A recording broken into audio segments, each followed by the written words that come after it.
बड़े बाप की बेटी हूँ मैं, मुंबई से आई हूँ, तो क्या पटाएगा मैं बेबी हाई फाई हूँ।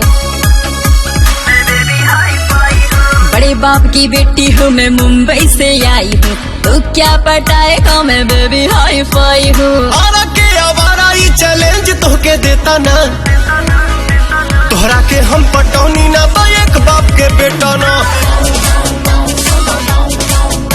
तोहरा के हम पटौनी ना तो एक बाप के बेटा ना।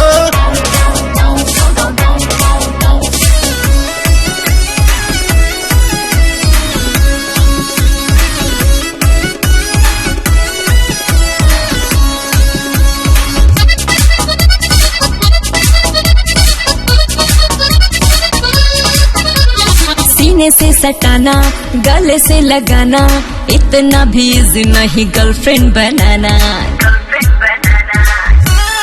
जब से चढ़ल बा जवानिया धात बाड़ू हो, अब फिकर लेके तू कटीला आगरात बाड़ू हो। उड़े के बारानी सुना उड़ला तुझे तना, तोहरा के हम पटौनी ना तो एक बाप के बेटा ना, तोहरा के हम पटौनी ना तो एक बाप के बेटा ना।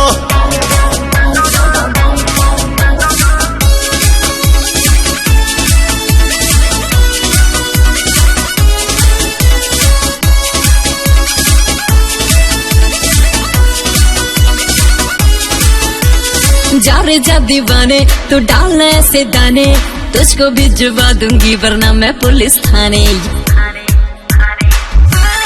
एक बेर डेट देख के देखा रानी, सेट हो जाइबू, हाली ले ला तू डिसीजन ना तो लेट हो जाइबू।